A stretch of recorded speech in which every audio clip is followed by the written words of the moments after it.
Hello there, and once again, you are welcome to Third Eye Africa TV. The program is Democracy in Action. And when we say democracy in action, it also gives room for people to go on strike, for people to make demands. The Constitution of Nigeria so guarantees that, especially when workers feel they have some demands to make from government. When governments are voted in, of course, they promise to provide security, employment, healthcare services, good roads, education, quite a lot of things that have been tagged dividends of democracy in Nigeria. But when such dividends are not coming down the way they ought to be, sometimes the workers will make some demands. Not just sometimes, they do make demands. And it's for government to react. Reacting implies giving them what they want. But if not given, or delayed, or denied, then you find the generals, in quote, rolling out their workers in the streets. The popular song, Solidarity. This is the story that is happening in the Federal Capital Territory in Abuja, where workers are making quite a lot of demands from the FCT administration, led by the FCT minister, Barrister Nyesom Wike. And no doubt, he's doing some work very fine in Abuja. But the workers are saying fine physical work must also factor into the welfare of workers. Today, we felt we should discuss with the leadership of what is today called the Joint Unions Action Congress in FCT. And I have a comrade. You know, when women are in charge, it's serious business. And I want to welcome Comrade Rifkatu, Iortyeri. Thank you very much, sir. Thank you for having me. My name is Ben Shaman, your regular host on the program. So, Comrade President, you're welcome to Third Eye Africa TV. Thank you very much. Pleasure is mine. Yes, so you have decided to roll your workers to the streets, or the streets have decided that the leaders should lead them to the streets. So, what are your demands today? Thank you very much. Our demands are simple. We've enumerated them and we've forwarded them to the management to look into them.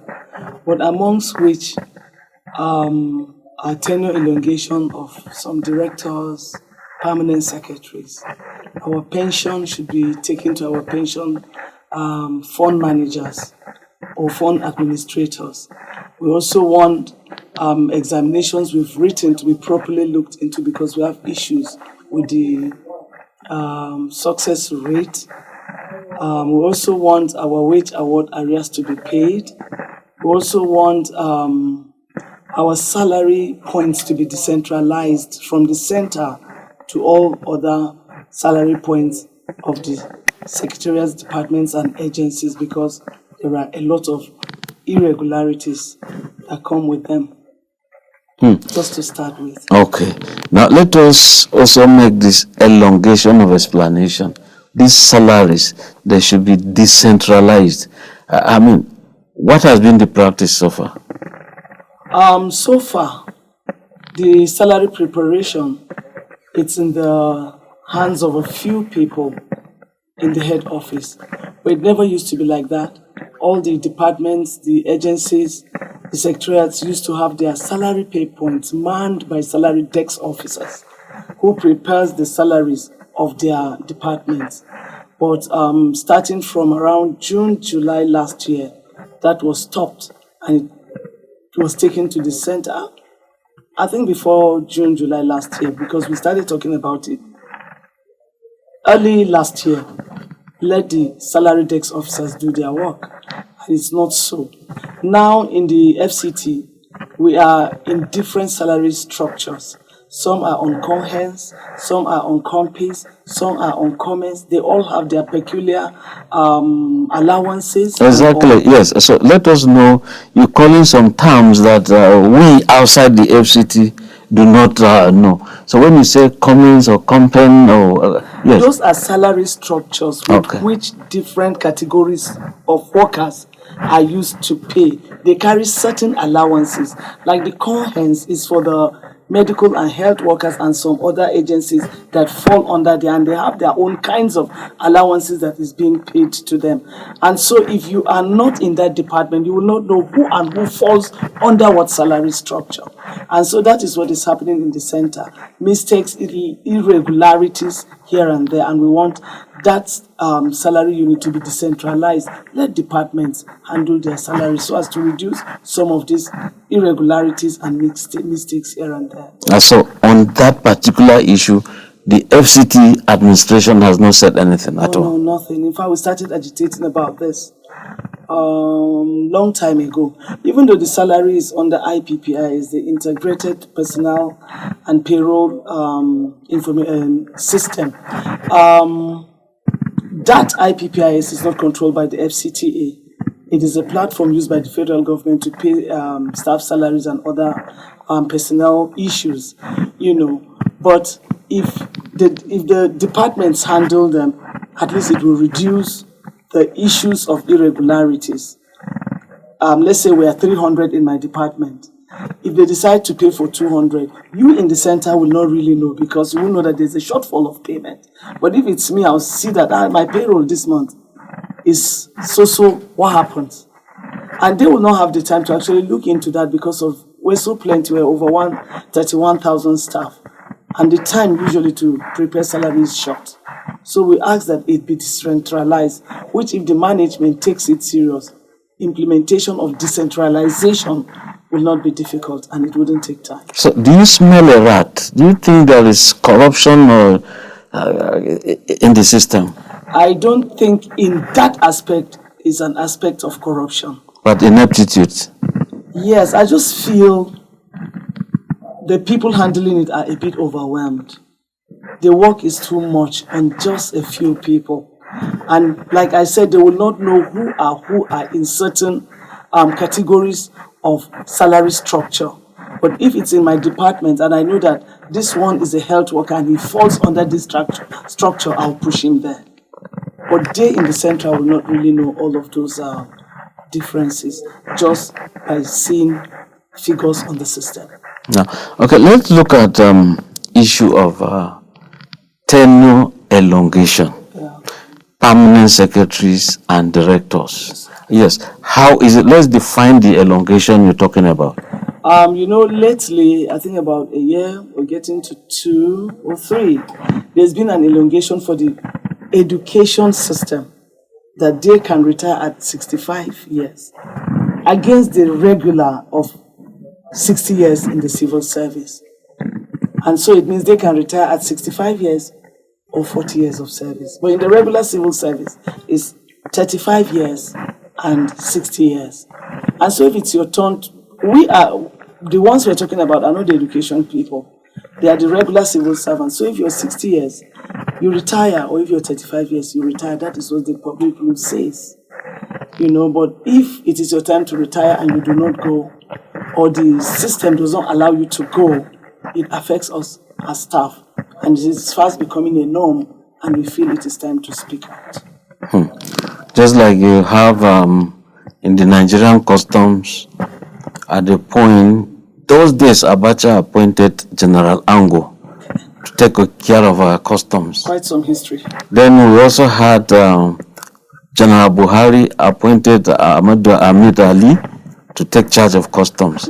So every other person was stagnated, marking time. Yeah. Okay. So in the case of FCT now, Yes.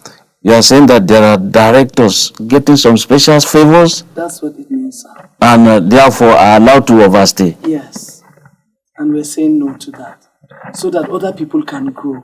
If the people that were there did not rotate out, those ones that are being favored now wouldn't have gained the seat.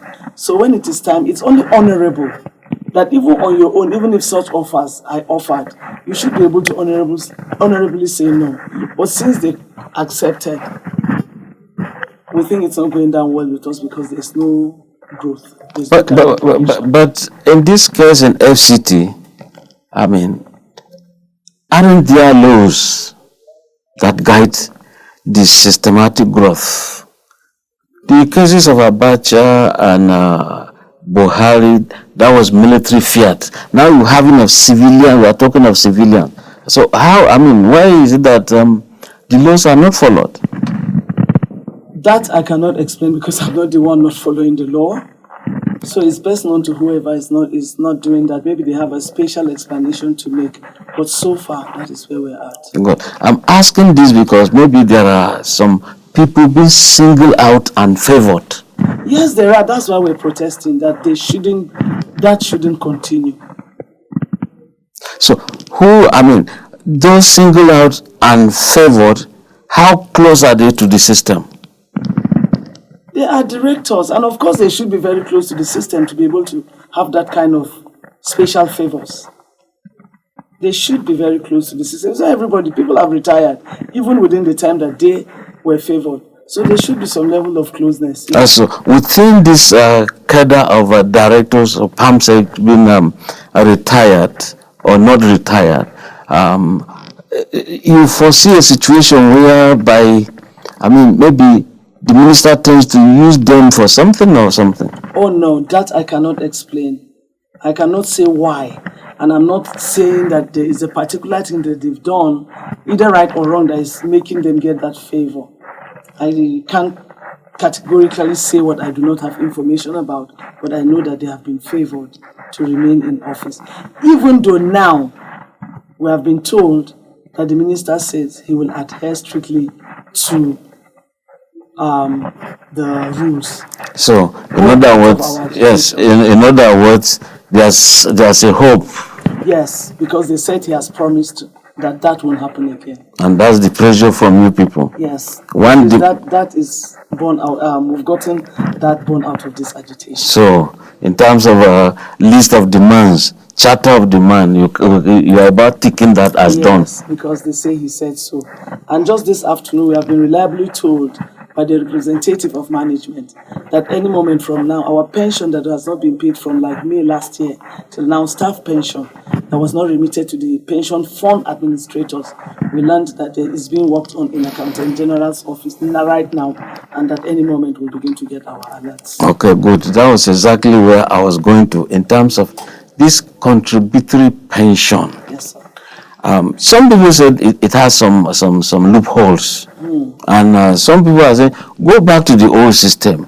So, which one are you agitating for? Because I am not in the old system, I don't know exactly how it worked. I know that there was no contribution before from the employee side. It used to be when you work, they calculate your pension and you begin to collect your pension as a retiree. You first collect your gratuity, then you collect your pension as a retiree. But with the coming of the Pension Act, I think of 2004, during President Obasanjo, the contributory scheme came into play, where you take a certain percentage from the employee and the government bring its own percentage, and it is saved for you so that you will fall back on it after you retire. That is what I mean, and that's what is going on right now. But the flaw that I see in it right now, that it is beyond the FCT, and we're not talking about that, is if I'm able to work for this year and I'm able to sustain myself, when I retire, I'm not give me my 100%, don't tell me 25%, and then you begin to prorata the rest into years. That's the only flaw I see right now with this pension, with the contributory. Yeah. But that is not for the FCT. There are also some allegations that some agencies do not actually remit their own part of the contribution for pensioners. I don't know of any other agency. I know of the one that it's our own. And our own, yes, is being remitted. It's just at the time of collection, sometimes you retire, you do not get it immediately due to administrative, bureaucracy that makes it not to come almost immediately. No, But let me say a word here because of my own experience. I've retired from federal government service, and on retirement, say okay, bring your letter of first appointment, bring your letter of confirmation, bring your letter, some pay slips, level 13, level 14. Then I should bring that of being a director, my last salary, all sorts of things like that. At a point, you find some very old people who cannot have some of these things, and it therefore delays them. Now, the system itself, let us look at our own staff. Why is it that it is hard for them to have some of these? Yes, you've paid somebody his salary, given a pay slip, so to speak. Why is it that suddenly the thing disappears from the system? So at the point, we're also at the point to blame with the staff. yeah, if in a system you are getting your pay slip regularly, and you're supposed to keep your pay slip always. So for 35 years, how many pay slips did you keep? And that is why I think every parastatal is going digital, so that you have them on your computers, and also they send your deductions or your remittance that is remitted into your account in your phone. And I think in a lot of pension houses, with a click of buttons, you can go back to yes in your system. So I think a lot of it is much more now digitalized, that this cumbersome way of keeping a lot of papers from year one and all. But talking about your first letter of appointment, yes, that should be with you. That shouldn't be missing. But asking me to bring pay slip of like how many years back, 10, 12 years back, I think that has fast been eroded by technology.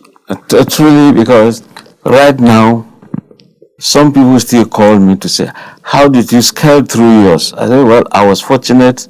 I was keeping mine, But not some people, when they move from one house to another, things get missing. But if my file cannot get missing in the office, why should things that have been printed from the computer get missing? No, but you know again that they do not keep your pay slips in your file. Yeah, but it is in the system. That's why I say it is a lot easier now, because by the clicking of buttons, you can get your information. Okay, now we are assessing ourselves as workers. Now let's still go back to the welfare of the civil servant, like you said. Here you are, somebody retires this January 1st, for example. He's not getting any single dime, nothing. And you just keep on waiting and waiting and waiting. So what are your demands in terms of breaching to seal this gap of waiting without a welfare? For the retirees, I know they have their association that they are talking to each other. But on our own part, even as union, is we make sure that their accruals gather and is sent to them and sent to their PFAs on time, so that they get their monies. We try to work with our organs concerning that, so there is no delay. Even if there was delay before, now there isn't, because their accrual rights are gathered, that is from the primary source and taken to the pension department. The accrual rights is calculated by the pension department, gotten approval from the honorable minister, and then it goes. Lately, there's not too much of a delay like those days, even though there's a bit of delay. So how long is this strike supposed to last for? We do not have a call of day, because we have rolled out some points of agitation, and until they work on something, it's a win-win thing. Once we get quite some number of our agitation being met, we'll call off the strike. So when you say join unions action, Yeah. How many unions are you commanding now? 18 unions. 18? Yes, sir. Okay. What about the case of the doctors in FCT? They are not in JUAC, but there are times we meet together and work together for a common goal. And in this strike, they are not joining us in the strike, but they are with us in solidarity. We spoke even with the chairman of the resident doctors of the FCT this morning, and we are good. We have a very good relationship. If they need us, they will get our solidarity. If we need them, we'll get their solidarity. So now let's look at some of the allowances. Outside salary, there are supposed to be some allowances. At the point they say, okay, take your salary, the allowances are not paid. So how is that being handled? In our agitation, you can see that we mentioned initially that the medical and health workers have not been paid their hazard allowance and their rural allowance. Before we really embarked on the strike, their hazard allowance was cleared. They paid them. And 1 month wage award for all other civil servants in the FCTA, FCDA was also paid. Reason why some allowances are not paid, I can't explain. Because they are supposed to be paid. But reason why they are not paid, I can't explain, and that is part of our agitation. Now we're agitating, pay this, and rural hazard allowance has been paid. Left to us, all allowances should go with the salaries. There's no need dropping one and leaving one. But as at the point that these allowances are being dropped, maybe they will give you an explanation of paucity of funds, so we're holding back to this and we will pay. But eventually it's not carried along, and when it stays so long, the employee agitates. Okay, now let's look at the education sector, especially at the primary school level. You just see that there appears to be two different salaries, two different LEA, different from UBEC, Universal Basic Primary. Some is paid higher, some lower, and allowances also are not, the same. So, Joanne, your unions, are you taking them along in this struggle? For the LEAs, they are not a part of JUAC. Reason being that the LEA is strictly under the area councils. And so it is not within our jurisdiction to go to Buhari area councils. We are strictly employees of the Federal Capital Territory under the minister. And so we do not have a right over the LEAs. It's strictly the jurisdiction of the area councils. So it has nothing to really do with us.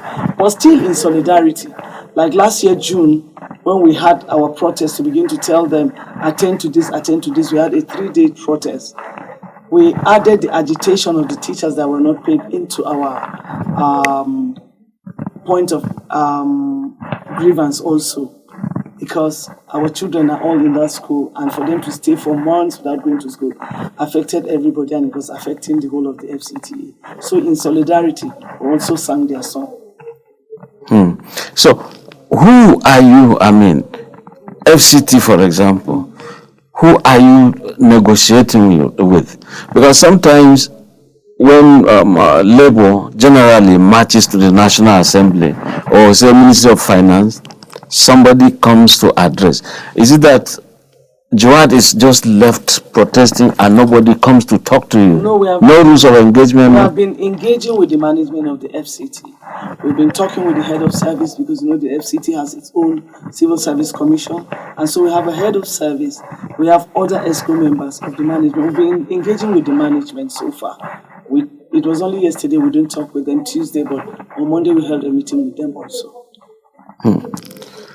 Well, the program is Democracy in Action, and we'll be speaking with the president of Joint Unions Action Congress here in the Federal Capital Territory. I'm talking of Mrs. Rifkatu Iortyeri.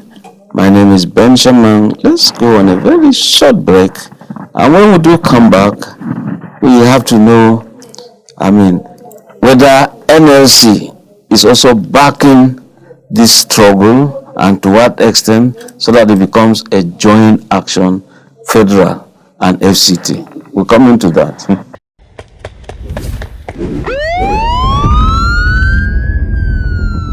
Each week, one program. The most gripping crimes. The stories you won't forget. Crimes of the week on Third Eye Africa TV. We give you stories as it was reported. Stories from the Nigerian police, NDLEA, NAPTIP, the EFCC, NAFDAC, and the ICPC. My name is Margaret Adewale. Watch Crimes of the Week only on Third Eye Africa TV every Sunday, 1 p.m. to 2 p.m. on Star Times Channel 146. Join us. Welcome back. Yes, thank you. And our guest still remains the president of the Joint Unions Action Congress, Federal Capital Territory, talking of Mrs. You are not adding comrade. What's happening? It's still the same. They already know I'm a comrade. Oh, okay. That's Comrade Rifkatu, Iortyeri. My name is Ben Shaman. And, well, before we went on break, you were talking about there has been engagement with the management of the FCTA. So now let's look at what backing are you getting from the Nigerian Labour Congress or Trade Union Congress of Nigeria? Yeah. All of our unions that are joined in the FCTA are affiliates of either NLC or TUC, and they're aware of what we're doing. They know what is happening, and we're engaging. If this engagement pass our power, we'll call our parents. They will come in their full force to also back us up. But right now, we're engaging. So, they're aware. Okay. So, what about the FCT minister? Has there been any concrete, even as we are talking, any concrete promise or something you are seeing? Yeah, they are doing something, and maybe someone is busy talking to you behind the scene. Yeah, the promise we've heard is by the management. They said he will adhere strictly to the public, to the PSR concerning elongation. And like I said before, the head of service and the SA admin to the minister told us any moment from now, tomorrow, next tomorrow, we're going to get our pensions being credited to our accounts. So far, that is what is going on. They're picking what they can do one after one. And what they reliably told us this afternoon. And it was on our list of agitation that our JUAC pack, which was given to us by our former minister, M.M. Bello, for recreation for the FCTA staff. We were told that it was taken, but they have gone into it, and we have just been told everything is in good course. That also is going to be returned to JUAC fully. But one is the minister is not aware of another person paddling that is his land. Okay, because one is always taken aback. Some people say Wike is doing some nice job in FCT physically, but when it comes to welfare, he appears to be leaving the workers behind. It is not taking them along. How true is this? Yes, our minister is doing quite a lot of infrastructural work. We're seeing, and we are grateful for that. But for us, the workers, we're not saying he's not doing. We are getting our salaries as at when due. But these points of agitations are the things we want him to come back and look at. And if he will engage with the unions, fine, because the union will best relate it to him in the way that it is. But if he's also going to solve the problem through his lieutenants, we're fine with it. Now, supposing some people come accusing these joint unions of trying to spoil Wike's political career or ambition, it's not possible. How will you react to that? Possible. We're not politicians. We have never spoken about his political engagement. It's none of our business. Our own, if you see all our agitations, they are staff-based, and it ends there. We're not politicians. We're not talking for any political personnel. Our agitations are staff-based, and it ends at that. We are not politicians, and we're not talking on behalf of any politician. So now let us look at these pension fund administrators. Also, at the point, those who have retired, some will say there are also delays. Yes, when you retire, you stay a year or two, no pension. Finally, you started receiving. At the point, they've stopped again. So, I mean, shouldn't there be a way that the unions too can check this kind of thing? Because we're talking about contributory pension. Before I retired, my money was sent there. So at what point will you say my money is finished? When I know it's not finished? I don't work for a pension house. But I know that there usually will be calculations. They will even do it with you, and you will know at what point your money should finish. And if there's any other thing you want to do with your money to get you, to sustain you a little bit more, that is not in our purview. That is why you are given the right to choose your pension administrator. If you choose and they are not working, you have the right again to move to another. So that one, no government can force another. But if you feel this is not doing well, move to the other, and like that. And it is now your duty to figure out whatever problem you have with your pension house. Yes. Now, we'll soon finish this interview, but let's just look at a typical day of strike in FCT. How does it take place for the whole day? We're just down tooling. We're not going to work. Staff are not coming to work. We're just at home. No picketing, no blocking anywhere? No, we picketed. Of course, we locked the offices.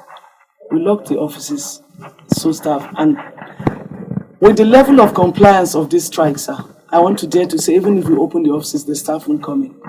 Because we're all in this together and we're speaking with one voice. That the minister can enter his office? No, now. Why? Because we have picketed the office. So how long it will last? We're negotiating. So we're waiting for the outcome of negotiations. So at what point do you disembark in a day? Or every day? We're closed by 5 sometimes. And you go to address them? Yeah, the workers? We're together. Everything is on social media right now. You just send a write-up and it's circulated. We don't have to pull a crowd anymore. Because even us, we don't want anybody to infiltrate or do anything stupid using us. So we just do everything online and yeah. Okay. Now 2 questions. One, can you address that FCT worker in terms of resilience? I give you this chance. Address him or her. I want to sincerely thank them. The FCT workers in these 3 days have shown total support, even to the union, even though they push us there to work for them. But I am sure they are glad we are speaking their minds and presenting their issues the way it should be. And I particularly want to thank them for adhering to what we have told them to do. We will call on them when it is time to call on them. I thank you, my comrades, for being resilient, for being supportive, for going all out to struggle. And I know victory is certain. Okay. Thank you very much. Victory is certain. Do you fear any victimization? No. It's a cause that is genuine and that is true. It's a cause that is real. And so what is worth living for is also worth dying for. If our cause was not genuine, we won't put our lives on the line. Okay. And so we're not afraid. The way you addressed your workers, your union members, now I also want you to address the FCT minister over your demands. Mr. Minister, sir, and your lieutenants, we ask that you come to our aid by answering all our demands. We appreciate the ones that have started being worked, but we'll be glad if we see results, if we see our alerts, if we see all other things happening. We ask that you do the needful. Thank you very much. Well, it is here that we have to end this edition of the program, Democracy in Action, and of course, I have been speaking with the comrade ITAC, the general in the field, leading her workers. I'm talking of Comrade Rifkatu Iortyeri, President, Joint Unions Action Congress, Federal Capital Territory. I want to thank you for coming to Third Eye Africa TV. Thank you very much. I hope you succeed.